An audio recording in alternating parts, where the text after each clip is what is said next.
എന്നെ ചോദ്യം ചെയ്യാൻ വേണ്ടി വരുന്ന ആളുകളുണ്ടല്ലോ, BJP-യുടെ ആളുകൾ, RSS-ന്റെ ആളുകൾ, നേതാക്കന്മാർ.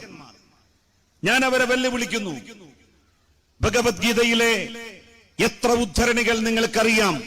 അക്ഷരം തെറ്റാതെ, അക്ഷരസ്ഫുടതയോടെ അത് നാട്ടിലെ ജനങ്ങളോട് പറയാൻ നിങ്ങൾക്കാകുമോ, കഴിയുമോ? ആ നിങ്ങളാണോ എന്നോട് ഭഗവത്ഗീതയെ കുറിച്ച് പറയുന്നത്? എന്നെ ഗീതാവചനങ്ങൾ കാണിച്ച് പേടിപ്പിക്കാൻ വേണ്ടി നോക്കുന്നത്? ഇടതുപക്ഷത്തിന്റെ ഓരം ചാരി സഞ്ചരിക്കുന്ന ഒരാൾ മതനിരപേക്ഷതയുടെ, മതേതരത്വത്തിന്റെ കാവൽ ഭടനാകുമെന്നുള്ള കാര്യത്തിൽ ആർക്കാണ് തർക്കം? എന്തൊക്കെയായിരുന്നു നാട്ടിൽ പ്രചരിപ്പിക്കപ്പെട്ടത്? BJP നടത്തിയ കുപ്രചരണങ്ങളിൽ കോൺഗ്രസും ഭാഗഭാക്കായി ലീഗും അണിചേർന്നു. ലീഗിന്റെ ഒരു സംസ്ഥാന നേതാവ് കേരളത്തിന്റെ നിയമസഭയിൽ വെച്ചുകൊണ്ട് പറഞ്ഞത് ഖുർആന്റെ മറവിൽ സ്വർണം കടത്തിയ ആത്മീയ കള്ളക്കടത്തുകാരനാണ് ജലീൽ എന്നാണ്. ആ പറഞ്ഞ വ്യക്തി ഇപ്പൊ എവിടെയാണ്? അദ്ദേഹം കഴിഞ്ഞ നിയമസഭാ സമ്മേളനത്തിൽ പങ്കെടുത്തില്ലല്ലോ. എന്തേ പങ്കെടുക്കാതിരുന്നു? എന്നെ അധിക്ഷേപിക്കാൻ വേണ്ടി ശ്രമിച്ച മുസ്ലിം ലീഗിന്റെ 2 MLA-മാർ കഴിഞ്ഞ തദ്ദേശ സ്ഥാപന തെരഞ്ഞെടുപ്പിൽ വോട്ട് ചെയ്തിട്ടില്ലല്ലോ. എന്തേ? വോട്ടിംഗ് മെഷീൻ കേടായതുകൊണ്ടാണോ അവർക്ക് വോട്ട് ചെയ്യാൻ കഴിയാതെ പോയത്? സ്വർണ്ണ ബിസിനസ് നടത്തിയ ആളുകളെ പറ്റിച്ചു എന്നുള്ളതിന്റെ പേരിൽ, ചതിച്ചു എന്നുള്ളതിന്റെ പേരിൽ ലീഗിന്റെ MLA MC കമറുദ്ദീൻ എത്ര മാസമായി ജയിലറക്കുള്ളിലാണ്? കണ്ണൂർ സെൻട്രൽ ജയിലിൽ കമറുദ്ദീനെ അടച്ചിരിക്കുന്നത് രാജ്യത്തിന്റെ സ്വാതന്ത്ര്യ സമരത്തിൽ പങ്കെടുത്തതിനല്ല, സാമ്രാജ്യത്വ ശക്തികൾക്കെതിരായി ലീഗ് നടത്തിയ പോരാട്ടത്തിൽ ഭാഗഭാക്കായി എന്നുള്ളതിന്റെ പേരിലല്ല MC കമറുദ്ദീൻ കണ്ണൂർ സെൻട്രൽ ജയിലിൽ കഴിയുന്നത്. ഇബ്രാഹിം കുഞ്ഞിനെ എന്തിനാണ് ജയിലിന് സമാനമായ ഹോസ്പിറ്റൽ മുറിയിൽ ആഴ്ചകൾ പോലീസ് ബന്ദോബസ്തിൽ താമസിപ്പിച്ചത്? അവിടെ വെച്ച് ഉദ്യോഗസ്ഥന്മാർ ചോദ്യം ചെയ്തത്? പാലാരിവട്ടം പാലം അണ്ണാക്ക് തൊടാതെ വിഴുങ്ങി കോടികൾ അമുക്കി എന്നുള്ളതിന്റെ പേരിലായിരുന്നു അത് എന്നത് ആർക്കാണ് അറിയാത്തത്? ഇഞ്ചി കൃഷി നടത്തി 6000 സ്ക്വയർ ഫീറ്റുള്ള വീട് പണിത ഒരേ ഒരാളെ മാത്രമേ നിങ്ങൾ കണ്ടിട്ടുണ്ടാകൂ. അത് മുസ്ലിം ലീഗിന്റെ നേതാവാണ്. ഞാൻ ആത്മീയ കള്ളക്കടത്ത് നടത്തിയെന്ന് അധിക്ഷേപം പറഞ്ഞയാൾ, അയാളിപ്പോൾ എവിടെയാണ്? ജയിലിലേക്കുള്ള വഴിയിലാണ്. തലശ്ശേരി പിന്നിട്ടു. ഏതാനും ദിവസങ്ങളും കൂടി കഴിഞ്ഞാൽ കണ്ണൂർ സെൻട്രൽ ജയിലിൽ അടക്കപ്പെടും എന്നുള്ള കാര്യത്തിൽ തർക്കം വേണ്ട. അഴിമതി നടത്തി എന്നുള്ളതിന്റെ പേരിലല്ലേ ലീഗും സമുദായവും പറഞ്ഞ് സുഖിമാന്മാരാവുകയും വലിയ സ്വത്തിന്റെ ഉടമകളായി മാറുകയും ഷെയർ ബിസിനസ് നടത്തി പാവം ലീഗുകാരനെ പറ്റിക്കുകയും വഞ്ചിക്കുകയും ചെയ്യുന്ന ഏർപ്പാട് ലീഗ് നേതാക്കൾ അവസാനിപ്പിക്കണം. രാഷ്ട്രീയ പ്രേരിതമാണ് കേസ് എന്നാണല്ലോ ലീഗ് പറഞ്ഞത്. MC കമറുദ്ദീനെതിരായി പരാതി കൊടുത്ത ആളുകളിൽ ഏതെങ്കിലും ഒരാൾ ഇടതുപക്ഷത്തുള്ളവരുണ്ടോ? CPIM-കാരുണ്ടോ? CPI-ക്കാരുണ്ടോ? ഇടതുപക്ഷ ജനാധിപത്യ മുന്നണിയിലെ ഏതെങ്കിലും ഒരു ഘടകകക്ഷിയിലെ അംഗങ്ങളുണ്ടോ? എല്ലാം മുസ്ലിം ലീഗിന്റെ പ്രവർത്തകന്മാരല്ലേ? എല്ലാവരും സമസ്ത കേരള ജമിയത്തുൽ ഉലമായുടെ പ്രവർത്തകന്മാരും കൂടിയല്ലേ? സ്വന്തം പാർട്ടിക്കാരെയും സ്വന്തം സമുദായ സംഘടനയിലെ അംഗങ്ങളെയും പറ്റിക്കാനുള്ള മേൽവിലാസമാണോ മുസ്ലിം ലീഗിന്റെ സമുദായ മേലങ്കി? മഹാനായ CH മുഹമ്മദ് കോയ സാഹിബ് 1967 2ാം EMS മന്ത്രിസഭയിൽ വിദ്യാഭ്യാസ മന്ത്രിയായി സ്ഥാനമേറ്റു. ലീഗ് കേരളത്തിൽ ആദ്യം മന്ത്രിയാകുന്നത് സഖാവ് EMS-ന്റെ മന്ത്രിസഭയിലാണ്. CH മുഹമ്മദ് കുരിക്കളും മന്ത്രിമാരായി. അവർക്ക് വലിയ ഒരു സ്വീകരണം കൊടുത്തു വടകരയിൽ. ആ സ്വീകരണ സമ്മേളനത്തെ അഭിസംബോധന ചെയ്തുകൊണ്ട് CH പ്രഖ്യാപിച്ചു, ഞങ്ങളെക്കുറിച്ച് കഴിവുകെട്ടവരെന്ന് നാളെ നിങ്ങൾ കേട്ടേക്കാം, ഞങ്ങളെക്കുറിച്ച് യോഗ്യതയില്ലാത്തവർ എന്ന് നാളെ നിങ്ങൾ ഒരുപക്ഷെ അഭിപ്രായങ്ങൾ അറിഞ്ഞേക്കാം. എന്നാൽ ഒരിക്കലും ഞങ്ങളെക്കുറിച്ച് അഴിമതിക്കാരെന്ന് നിങ്ങൾ കേൾക്കേണ്ടി വരില്ല. മഹാനായ CHന്റെ ആ വാചകങ്ങൾ അറബിക്കടലിന്റെ ആഴിയിലേക്ക് കെട്ടിത്താഴ്ത്തുകയല്ലേ മുസ്ലിം ലീഗിന്റെ പുത്തൻകൂറ്റുകാരായ നേതൃത്വം ഇപ്പോൾ ചെയ്യുന്നത്? സമുദായവും മതവും ആളുകളെ പറ്റിക്കാനുള്ള കുപ്പായമാണോ? അത് ധരിച്ചാൽ ആരെയും വഞ്ചിക്കാമെന്നാണോ? മുസ്ലിം ലീഗ് ഇത്യാദി പ്രവർത്തനങ്ങൾ അവസാനിപ്പിക്കണം. സ്വന്തം അണികളെ വിശ്വാസത്തിലെടുക്കണം. സ്വന്തം അണികൾ മുസ്ലിം ലീഗിന്റെ നേതാക്കന്മാരെ എന്തുമാത്രമാണ് വിശ്വസിക്കുന്നത്? ആ വിശ്വാസത്തിനനുസൃതമായിട്ടുള്ള വിശ്വാസം തിരിച്ചു നൽകാൻ ലീഗിന്റെ നേതാക്കന്മാർക്ക് എപ്പോഴെങ്കിലും കഴിഞ്ഞിട്ടുണ്ടോ? വിശ്വാസവും ദീനും മതവും എല്ലാം ആളുകളെ വഞ്ചിക്കുന്നതിനും മറ്റുള്ളവരുടെ കയ്യിൽ കിടക്കുന്ന പണം സ്വന്തം കീശയിലെത്തിക്കുന്നതിനും ഉപയോഗപ്പെടുത്തുകയാണല്ലോ ലീഗ് ചെയ്യുന്നത്. ഇതൊക്കെ ചെയ്യുന്ന ആളുകൾക്കെതിരായി ഒരു നടപടിയെടുക്കാൻ എന്തേ ലീഗിന് സാധിക്കാത്തത്? ഇടതുപക്ഷത്തിന്റെ നേതാക്കന്മാർക്കെതിരായി എന്തെങ്കിലും ആക്ഷേപങ്ങൾ സാമ്പത്തിക രംഗത്തുണ്ടായാൽ അവരെ മാറ്റി നിർത്തും, പാർട്ടിയിൽ നിന്ന് പുറത്താക്കും. MC കമറുദ്ദീനെതിരായി ഉണ്ടായിട്ടുള്ള അധിക്ഷേപങ്ങളെ മുഖവിലക്കെടുക്കാൻ ലീഗ് തയ്യാറാകാതിരുന്നത് എന്തുകൊണ്ടാണ്? ലീഗിന്റെ പല നേതാക്കന്മാരും ഇങ്ങനെ ജനങ്ങളുടെ പോക്കറ്റിൽ കിടക്കുന്ന പണം ഷെയറായി സ്വീകരിച്ച് നാട്ടിൽ ബിസിനസ്സുകൾ നടത്തുന്നുണ്ട്. 1 ലക്ഷം രൂപക്ക് 5000 രൂപ ലാഭം തരാമെന്ന് പറഞ്ഞാൽ 5000 രൂപയെ പലിശ എന്നല്ലാതെ മറ്റെന്താണ് വിളിക്കേണ്ടത്? നിർണിതമായ ലാഭവിഹിതത്തെയാണ് പലിശ എന്ന് പറയുക. ഒരു ബിസിനസ് ആരംഭിക്കുമ്പോ ലാഭമേ ഉണ്ടാകൂ എന്ന് ആരാണ് ഈ നാട്ടിലെ ലീഗുകാരോട് പറഞ്ഞത്? കച്ചവടത്തിൽ ലാഭവും നഷ്ടവും വരാം. ഒരു മാസം ക്ലിപ്തപ്പെടുത്തിയുള്ള ഒരു സംഖ്യ എങ്ങനെ കൊടുക്കും? പലിശ വാങ്ങി തിന്ന് അവസാനം മുതലും പലിശയുമില്ലാത്ത അവസ്ഥയിൽ അത് തന്നവരെ ആക്കി സമുദായത്തിന്റെയും ദീനിന്റെയും പേരും പറഞ്ഞ് ആളുകളെ പറ്റിക്കുന്ന ഏർപ്പാട് ഇനി നടക്കില്ല. അത് നടത്താൻ ലീഗിന്റെ പ്രവർത്തകർ അനുവദിക്കരുത്. അതാണ് എനിക്ക് അവരോട് അഭ്യർത്ഥിക്കുവാനുള്ളത്. എന്തുകൊണ്ടാണ് കഴിഞ്ഞ തദ്ദേശ സ്ഥാപന തെരഞ്ഞെടുപ്പിൽ കള്ളപ്രചാരണങ്ങളെ ആളുകൾ പുച്ഛിച്ചു തള്ളിയത്? നിങ്ങൾക്ക് ഓർമ്മയില്ലേ? അന്ന് എന്തൊക്കെയായിരുന്നു ചാനലിൽ ഇരുന്നു കൊണ്ട് അവരുടെ അവതാരകന്മാർ പറഞ്ഞിരുന്നത്? ഖുർആന്റെ കോപ്പി കൊണ്ടുവന്ന വാഹനത്തിന്റെ GPS കേടുവന്നു, NIA GPS ഏറ്റെടുത്തിരിക്കുന്നു. തിരൂരിലേക്ക് വന്ന വാഹനം ബാംഗ്ലൂരിലേക്ക് പോയി, അവിടെ സ്വർണം ഇറക്കിക്കൊടുത്തു. എവിടെ പോയടോ എന്നിട്ട് ഈ ആരോപണങ്ങളൊക്കെ 3 അന്വേഷണ ഏജൻസികൾ വട്ടമിട്ട് പറന്ന് ഭൂതക്കണ്ണാടി വെച്ച് നോക്കുകയും അന്വേഷിക്കുകയും ചെയ്തില്ലേ? ഇടതുപക്ഷ ജനാധിപത്യ മുന്നണിയിലെ ഏതെങ്കിലും ഒരാളുടെ ഒരു രോമത്തിലെങ്കിലും തൊടാൻ അവർക്ക് സാധിച്ചോ? എന്തേ കഴിയാതെ പോയത്? എന്തേ സാധിക്കാതെ പോയത്? എനിക്ക് നിങ്ങളോട് പറയാനുള്ളത്, പത്രങ്ങളും ചാനലുകളും പറയുന്ന പച്ചക്കള്ളങ്ങൾ ഒരിക്കൽ പോലും നിങ്ങൾ വിശ്വസിച്ചു പോകരുത്. കള്ളപ്രചാരവേലകളാണ് അവർ നടത്തിക്കൊണ്ടിരിക്കുന്നത്. അവർക്ക് കമ്മ്യൂണിസ്റ്റ് പാർട്ടിയെ ഇല്ലാതാക്കണം, അവർക്ക് ഇടതുപക്ഷ ബദലിനെ തകർക്കണം, അവർക്ക് വലിയ പരസ്യങ്ങൾ കൊടുക്കുന്ന മൾട്ടിനാഷണൽ കമ്പനികളെ നിലനിർത്തണം, അവർക്ക് BJPക്ക് ഓശാന പാടണം, അവർക്ക് നരേന്ദ്രമോദിയെ മഹാനായി വിശേഷിപ്പിക്കണം. അതിനവർ കമ്മ്യൂണിസ്റ്റ് നേതാക്കന്മാരെ, ഇടതുപക്ഷ സർക്കാരിനെ അപമാനിക്കുകയാണ്, അപമതിക്കുകയാണ്.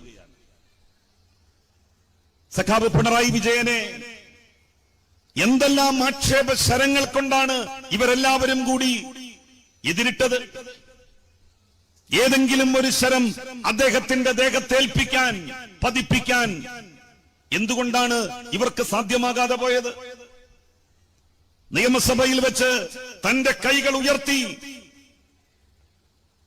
തന്റെ വിശുദ്ധിയെക്കുറിച്ച് സംസാരിച്ചു സഖാവ് പിണറായി വിജയൻ. അങ്ങനെ സംസാരിക്കാൻ നെഞ്ചിൽ ആത്മവിശ്വാസത്തിന്റെ കടലിരമ്പമുള്ളവർക്കേ സാധിക്കുകയുള്ളൂ. അല്ലാതെ രമേശ് ചെന്നിത്തലക്കും കുഞ്ഞാലിക്കുട്ടിക്കും 1000 കൊല്ലം തപസ്സിരുന്നാലും അങ്ങനെ പറയാനുള്ള ധൈര്യം വരില്ല. ഇടതുപക്ഷ നേതാക്കൾക്കേ അതിന് കഴിയും. ഇടതുപക്ഷ ജനാധിപത്യ മുന്നണിയുടെ സർക്കാർ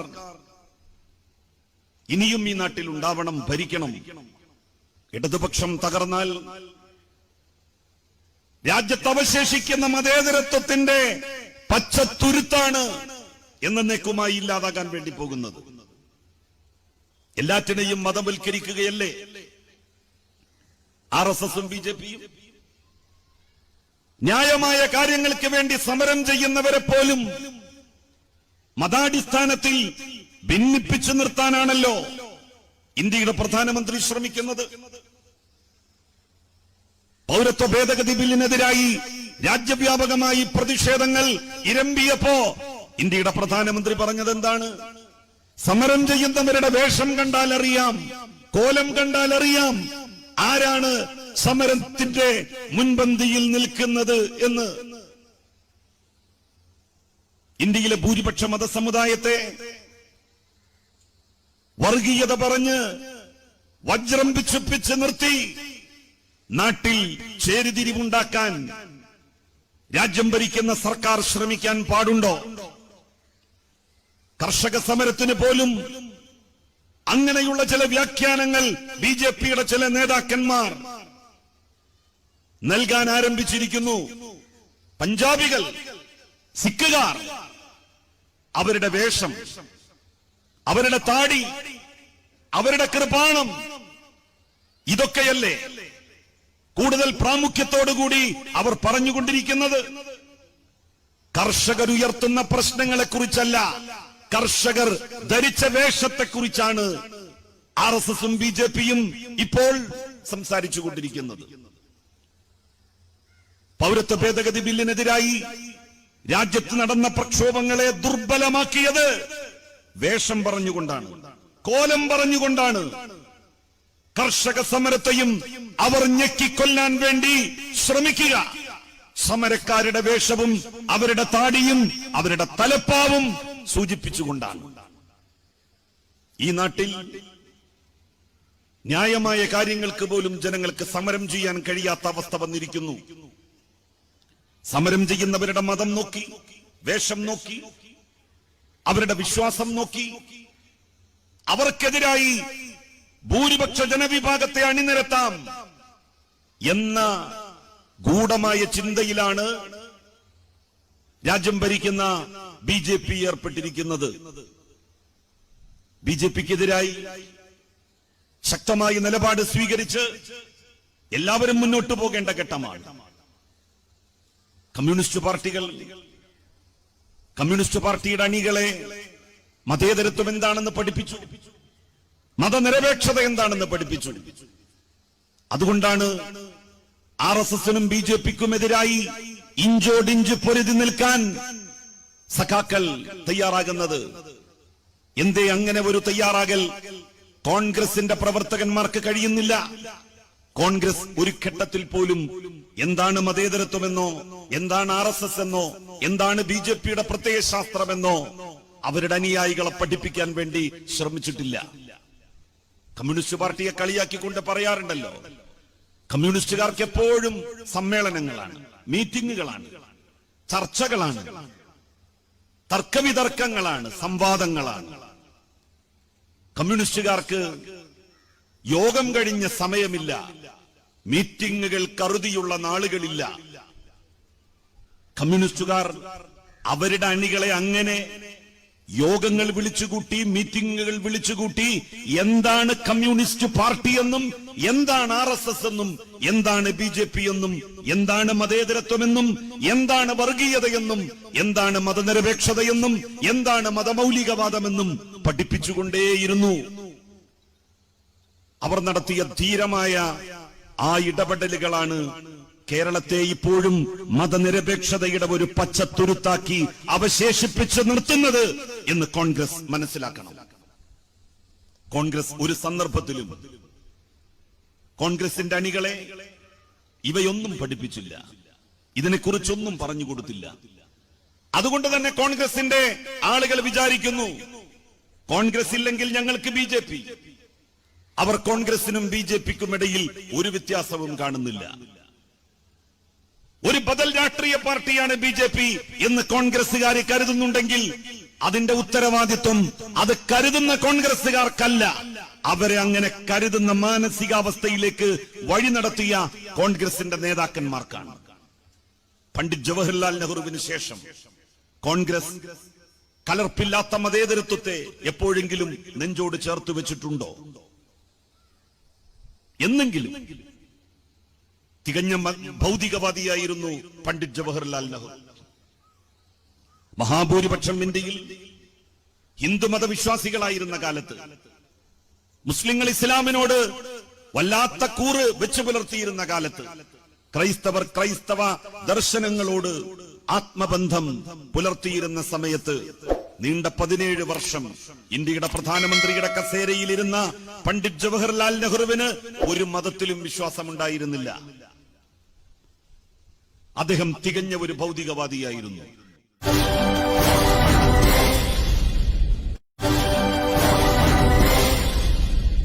ലോകത്ത് വിവിധ മതജന വിഭാഗങ്ങൾ ബഹുമാനിക്കുന്ന ആദരിക്കുന്ന വേദഗ്രന്ഥങ്ങളെ ബഹുമാനിക്കുക എന്നുള്ളത് വിശ്വാസി എന്നുള്ള നിലയിൽ എന്റെ ചുമതലയും ബാധ്യതയുമാണ്. ഞാൻ ഡിഗ്രിക്ക് പഠിക്കുന്ന കാലത്ത് ആദ്യമായി ഭഗവത്ഗീതയുടെ താളുകളിലൂടെ കണ്ണോടിച്ചപ്പോൾ എന്റെ ദൃഷ്ടിപഥത്തിൽ ഉടക്കി നിന്ന മനോഹരമായ വാക്യങ്ങൾ ഞാൻ ഹൃദ്യസ്ഥമാക്കിയിട്ടുണ്ട്. കുരുക്ഷേത്രയങ്കണത്തിൽ വെച്ച് ഭഗവാൻ ശ്രീകൃഷ്ണൻ അർജുനന് നൽകുന്ന ഒരു സാരോപദേശമുണ്ട്. തന്റെ ബന്ധുക്കളും ഉറ്റവരും ഉടയവരും അപ്പുറത്ത് നിൽക്കെ എങ്ങനെ യുദ്ധം ചെയ്യുമെന്ന് ശങ്കിച്ചു നിൽക്കുന്ന അർജുനനോടാണ് ധർമ്മത്തിന്റെ സംസ്ഥാപനത്തെക്കുറിച്ച് ഭഗവാൻ ശ്രീകൃഷ്ണൻ ഓർമ്മപ്പെടുത്തുന്നത്. യഥാ യഥാ ഹി ധർമ്മസ്യ ഗ്ലാനിർഭവതി ഭാരത അഭ്യുത്ഥാനമധർമ്മസ്യ തദാത്മനം സൃജാമ്യഹം പരിത്രാണായ സാധുനാം വിനാശായ ചതുഷ്കൃതാം ധർമ്മ സംസ്ഥാപനാർത്ഥായ സംഭവാമി യുഗേ യുഗേ. ദൈവത്തിന്റെ സാമീപ്യസിദ്ധിക്ക് വേണ്ടി വിവിധ മതദർശനങ്ങൾ വരിക്കാൻ വേണ്ടി ആഗ്രഹിക്കുന്ന മനുഷ്യരെക്കുറിച്ചും അവർ സഞ്ചരിക്കുന്ന വഴികളെക്കുറിച്ചും ഭഗവത്ഗീതയിൽ മറ്റൊരിടത്ത് പറയുന്നുണ്ട്. ഹേ യഥാമാം പ്രപത്യന്തേ താം സ്വദൈവ ഭജാമ്യഹം മമ വർത്തമാനുവർത്തന്തേ മനുഷ്യ പാർത്ഥ സർവശ. നിങ്ങൾ ദൈവത്തിന്റെ സാമീപ്യസിദ്ധിക്കായി ഏതേത് മതദർശനങ്ങളുടെ വഴികളാണ് സ്വീകരിക്കുന്നതെങ്കിലും ആത്യന്തികമായി നിങ്ങൾ എന്റെ മാർഗത്തിൽ തന്നെയാണുള്ളത്. ഏകസ്മിന്നന്തരേ മ്ലേച്ഛ ആചാര്യേണ സമന്വിത മഹാമത ഇതി ഖ്യാത ശിഷ്യ ശാഖാ സമന്വിതാം ലിംഗശ്ചേതി ശിഖാഹീന ഇതി പൈശാച ധർമ്മശ്ച ഭവിഷ്യതി മായാകൃത. അങ്ങനെ നിരവധി ശ്ലോകങ്ങൾ ഡിഗ്രിക്ക് പഠിക്കുന്ന കാലത്ത് ഹൃദയസ്ഥമാക്കിയിട്ടുണ്ട് ഈ ഉള്ളവൻ. ഏത് വേദഗ്രന്ഥം എന്റെ കയ്യിൽ തന്ന് ഇത് വിതരണം ചെയ്യാൻ സഹായിക്കുമോ എന്ന് ചോദിച്ചാലും 101% ആത്മവിശ്വാസത്തോടെ ഞാൻ അത് ഏറ്റെടുക്കും. യാതൊരു സംശയവും തർക്കവും ആ കാര്യത്തിൽ ആർക്കും വേണ്ട.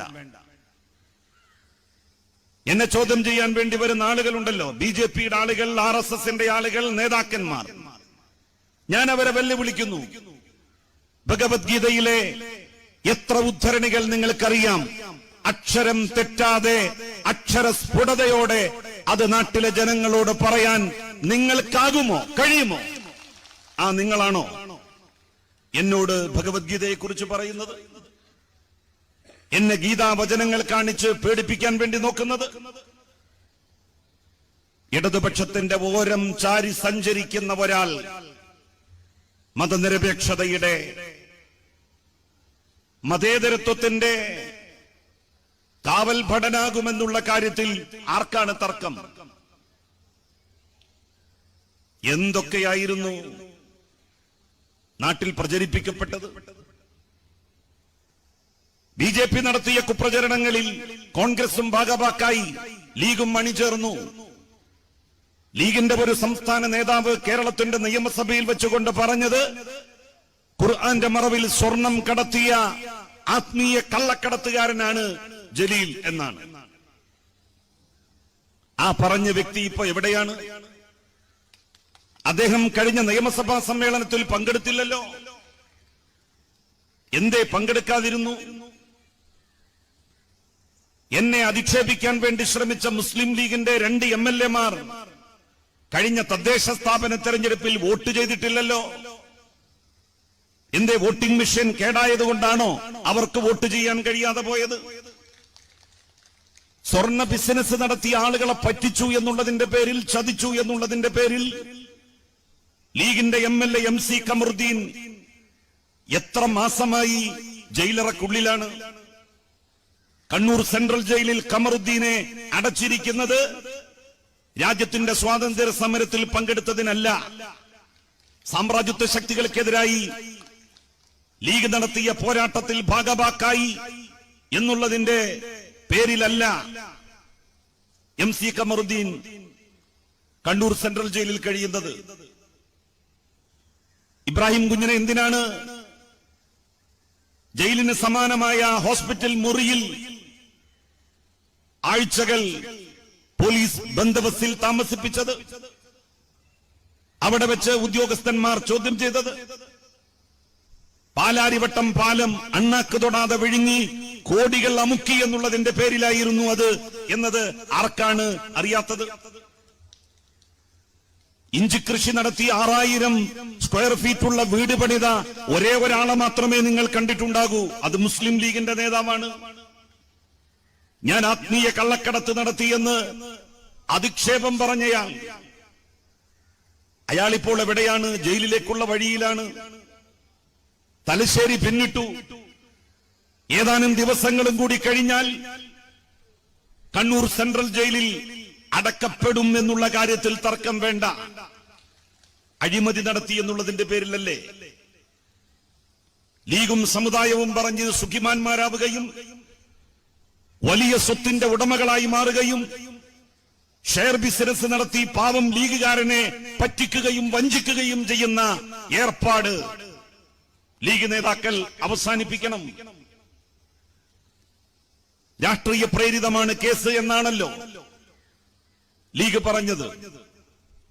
MC കമറുദ്ദീനെതിരായി പരാതി കൊടുത്ത ആളുകളിൽ ഏതെങ്കിലും ഒരാൾ ഇടതുപക്ഷത്തുള്ളവരുണ്ടോ? CPIM-കാരുണ്ടോ? CPI-ക്കാരുണ്ടോ? ഇടതുപക്ഷ ജനാധിപത്യ മുന്നണിയിലെ ഏതെങ്കിലും ഒരു ഘടകകക്ഷിയിലെ അംഗങ്ങളുണ്ടോ? എല്ലാം മുസ്ലിം ലീഗിന്റെ പ്രവർത്തകന്മാരല്ലേ? എല്ലാവരും സമസ്ത കേരള ജമിയത്തുൽ ഉലമായുടെ പ്രവർത്തകന്മാരും കൂടിയല്ലേ? സ്വന്തം പാർട്ടിക്കാരെയും സ്വന്തം സമുദായ സംഘടനയിലെ അംഗങ്ങളെയും പറ്റിക്കാനുള്ള മേൽവിലാസമാണോ മുസ്ലിം ലീഗിന്റെ സമുദായ മേലങ്കി? മഹാനായ CH മുഹമ്മദ് കോയ സാഹിബ് 1967 2ാം EMS മന്ത്രിസഭയിൽ വിദ്യാഭ്യാസ മന്ത്രിയായി സ്ഥാനമേറ്റു.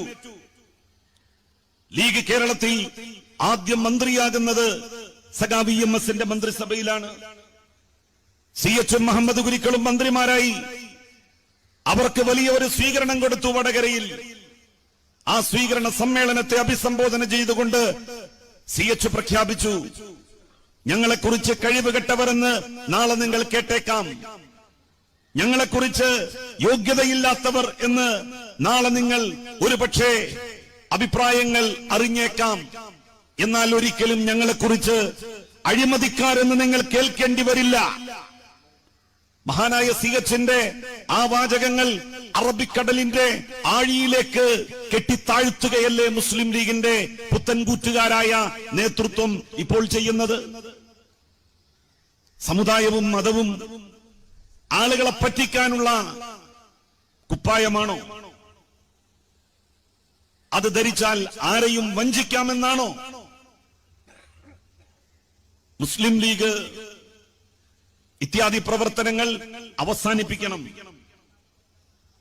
സ്വന്തം അണികളെ വിശ്വാസത്തിലെടുക്കണം.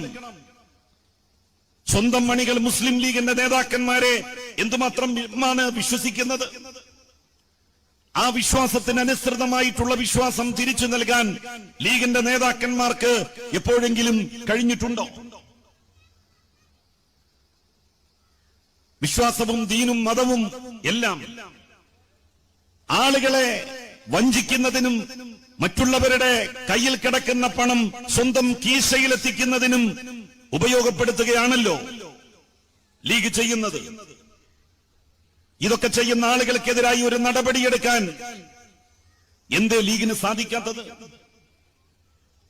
ഇടതുപക്ഷത്തിന്റെ നേതാക്കന്മാർക്കെതിരായി എന്തെങ്കിലും ആക്ഷേപങ്ങൾ സാമ്പത്തിക രംഗത്തുണ്ടായാൽ അവരെ മാറ്റി നിർത്തും, പാർട്ടിയിൽ നിന്ന് പുറത്താക്കും. MC ഖമറുദ്ദീനെതിരായി ഉണ്ടായിട്ടുള്ള അധിക്ഷേപങ്ങളെ മുഖവിലക്കെടുക്കാൻ ലീഗ് തയ്യാറാകാതിരുന്നത് എന്തുകൊണ്ടാണ്? ലീഗിന്റെ പല നേതാക്കന്മാരും ഇങ്ങനെ ജനങ്ങളുടെ പോക്കറ്റിൽ കിടക്കുന്ന പണം ഷെയറായി സ്വീകരിച്ച് നാട്ടിൽ ബിസിനസ്സുകൾ നടത്തുന്നുണ്ട്. 1 ലക്ഷം രൂപക്ക് 5000 രൂപ ലാഭം തരാമെന്ന് പറഞ്ഞാൽ 5000 രൂപയെ പലിശ എന്നല്ലാതെ മറ്റെന്താണ് വിളിക്കേണ്ടത്? നിർണിതമായ ലാഭവിഹിതത്തെയാണ് പലിശ എന്ന് പറയുക. ഒരു ബിസിനസ് ആരംഭിക്കുമ്പോ ലാഭമേ ഉണ്ടാകൂ എന്ന് ആരാണ് ഈ നാട്ടിലെ ലീഗുകാരോട് പറഞ്ഞത്? കച്ചവടത്തിൽ ലാഭവും നഷ്ടവും വരാം. ഒരു മാസം ക്ലിപ്തപ്പെടുത്തിയുള്ള ഒരു സംഖ്യ എങ്ങനെ കൊടുക്കും? പലിശ വാങ്ങി തിന്ന് അവസാനം മുതലും പലിശയുമില്ലാത്ത അവസ്ഥയിൽ അത് തന്നവരെ ആക്കി സമുദായത്തിന്റെയും ദീനിന്റെയും പേരും പറഞ്ഞ് ആളുകളെ പറ്റിക്കുന്ന ഏർപ്പാട് ഇനി നടക്കില്ല. അത് നടത്താൻ ലീഗിന്റെ പ്രവർത്തകർ അനുവദിക്കരുത്. അതാണ് എനിക്ക് അവരോട് അഭ്യർത്ഥിക്കുവാനുള്ളത്. എന്തുകൊണ്ടാണ് കഴിഞ്ഞ തദ്ദേശ സ്ഥാപന തെരഞ്ഞെടുപ്പിൽ കള്ളപ്രചാരണങ്ങളെ ആളുകൾ പുച്ഛിച്ചു തള്ളിയത്? നിങ്ങൾക്ക് ഓർമ്മയില്ലേ? അന്ന് എന്തൊക്കെയായിരുന്നു ചാനലിൽ ഇരുന്നു കൊണ്ട് അവരുടെ അവതാരകന്മാർ പറഞ്ഞിരുന്നത്? ഖുർആന്റെ കോപ്പി കൊണ്ടുവന്ന വാഹനത്തിന്റെ GPS കേടുവന്നു, NIA GPS ഏറ്റെടുത്തിരിക്കുന്നു.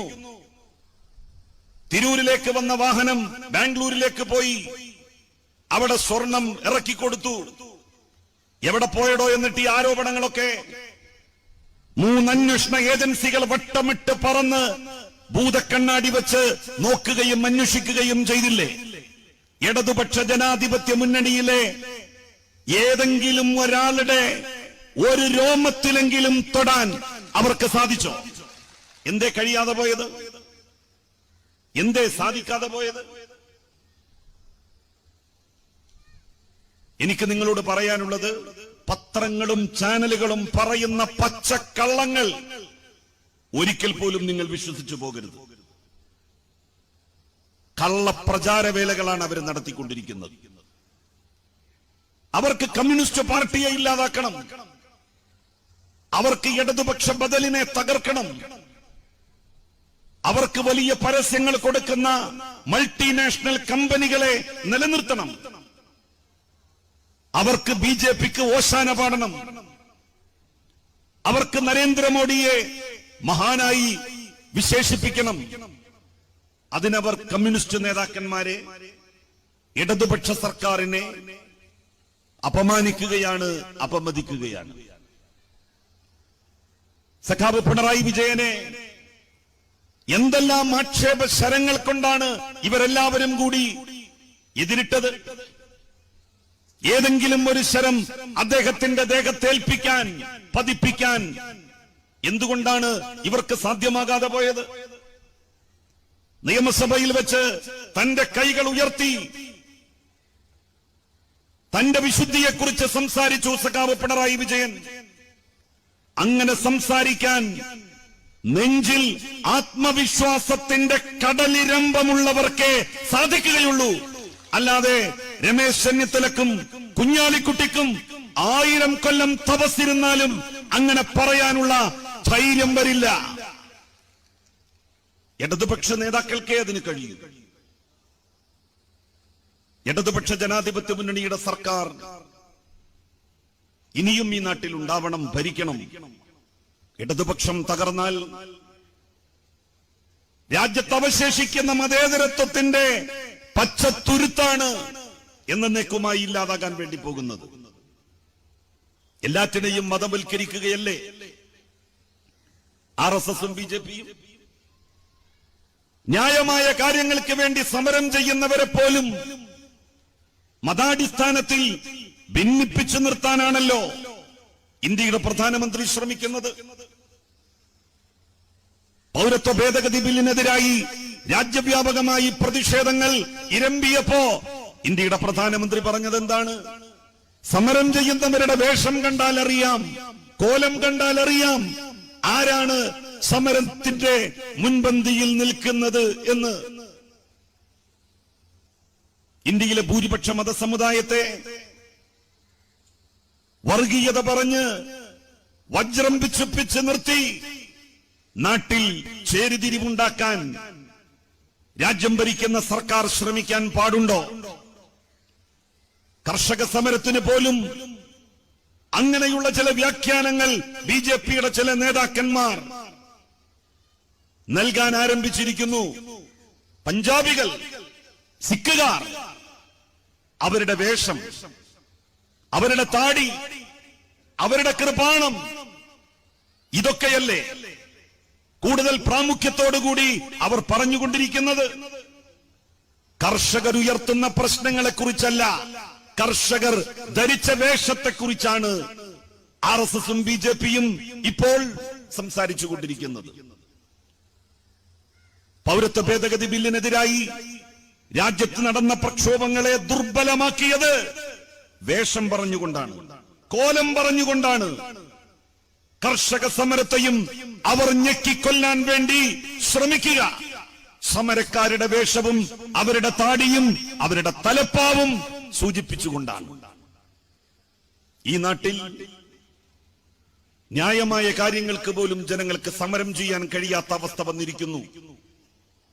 സമരം ചെയ്യുന്നവരുടെ മതം നോക്കി, വേഷം നോക്കി, അവരുടെ വിശ്വാസം നോക്കി അവർക്കെതിരായി ഭൂരിപക്ഷ ജനവിഭാഗത്തെ അണിനിരത്താം എന്ന ഗൂഢമായ ചിന്തയിലാണ് രാജ്യം ഭരിക്കുന്ന BJP ഏർപ്പെട്ടിരിക്കുന്നത്. BJPക്കെതിരായി ശക്തമായ നിലപാട് സ്വീകരിച്ച് എല്ലാവരും മുന്നോട്ടു പോകേണ്ട ഘട്ടമാണ്. കമ്മ്യൂണിസ്റ്റ് പാർട്ടികൾ, കമ്മ്യൂണിസ്റ്റ് പാർട്ടിയുടെ അണികളെ മതേതരത്വം എന്താണെന്ന് പഠിപ്പിച്ചു, മതനിരപേക്ഷത എന്താണെന്ന് പഠിപ്പിച്ചു. അതുകൊണ്ടാണ് RSSനും BJPക്കുമെതിരായി ഇഞ്ചോടിഞ്ച് പൊരുതി നിൽക്കാൻ സഖാക്കൾ തയ്യാറാകുന്നത്. എന്തേ അങ്ങനെ ഒരു തയ്യാറാകൽ കോൺഗ്രസിന്റെ പ്രവർത്തകന്മാർക്ക് കഴിയുന്നില്ല? കോൺഗ്രസ് ഒരു ഘട്ടത്തിൽ പോലും എന്താണ് മതേതരത്വമെന്നോ, എന്താണ് RSS എന്നോ, എന്താണ് BJPയുടെ പ്രത്യയശാസ്ത്രമെന്നോ അവരുടെ അനുയായികളെ പഠിപ്പിക്കാൻ വേണ്ടി ശ്രമിച്ചിട്ടില്ല. കമ്മ്യൂണിസ്റ്റ് പാർട്ടിയെ കളിയാക്കിക്കൊണ്ട് പറയാറുണ്ടല്ലോ, കമ്മ്യൂണിസ്റ്റുകാർക്ക് എപ്പോഴും സമ്മേളനങ്ങളാണ്, മീറ്റിംഗുകളാണ്.